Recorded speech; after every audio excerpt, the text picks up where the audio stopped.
respira, Prades.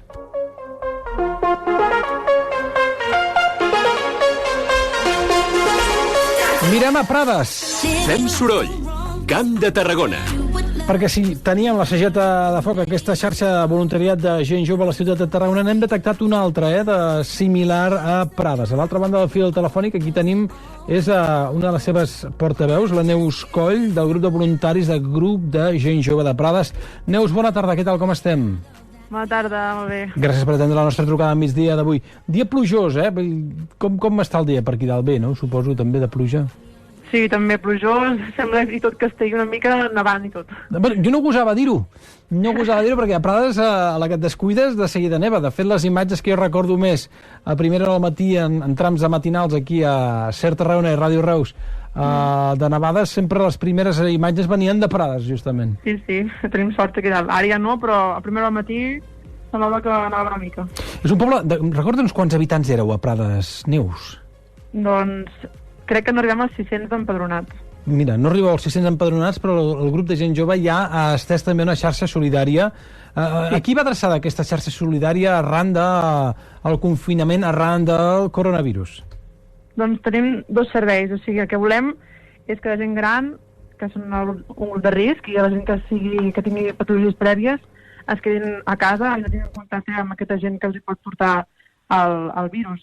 Llavors, doncs, tenim dos serveis, un és de cangur, per a aquells pares, aquelles famílies que no tenen altre que deixar els nens amb persones de risc. Per tant, nosaltres ens posem a disposició d'ells per fer de cangurs als nens. I l'altre és per anar a fer la compra a aquesta gent gran, a aquesta gent amb risc que no vulgui sortir de casa. I a partir d'aquí, la gent que volgués gaudir d'aquests serveis, com pot contactar amb vosaltres, Neus? Doncs nosaltres hem fet pregons a través de l'aplicació del Pregó de Prades.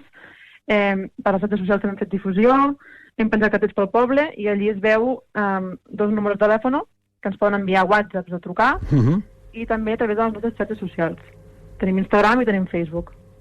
De moment s'ha generat poca feina perquè pel que m'explicava, de moment ningú sol·licita cap servei. Per ara no, està tot molt tranquil. Vaya, estáis muy quietos, allò que diu, estáis muy quietos. Sí. Hem estat molt tranquil. No sé si, com en el cas de Tarragona, de serveis ja n'havien demanat, però amb el que es trobaven eren més voluntaris, gent que se'ls afegia.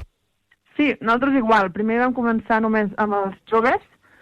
D'entre els joves, els que podien oferir el servei de voluntariat van dir que es sumaven, i quan la gent del poble es va adonar que fèiem això, molts ens van dir que si volíem un cop de mà, que ells també s'oferien com a voluntaris. Quan va ser que vau decidir tirar endavant amb aquesta xarxa solidària, Neus? Doncs, dijous ens van cancel·lar les classes de tots, com sabeu, i molts vam decidir ja pujar cap al poble.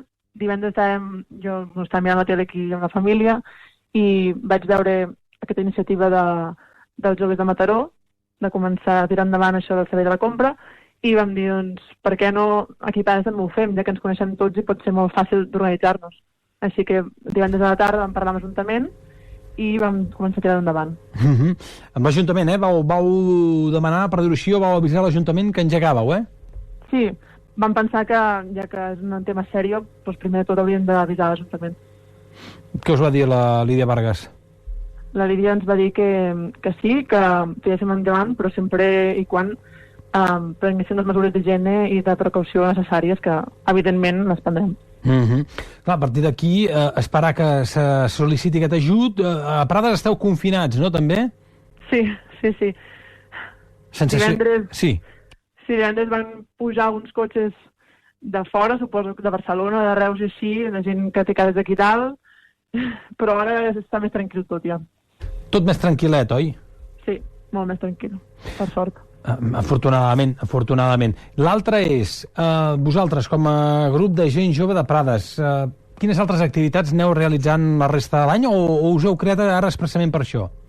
No, nosaltres fa bastants anys que fem ja el teixit associatiu de Prades i doncs des de sempre que el que fem com a gent jove doncs és organitzar festes, està clar, però també fem el Parc de Nadal, els Reis, organitzem un correbars a l'estiu i sí, anem fent activitats ara moltes també pels joves. O sigui, sou la gent que la resta de l'any ja esteu fent coses també aquí a Prades, Sí, intentem fer tot el possible. Que esteu actius, sou gent activa.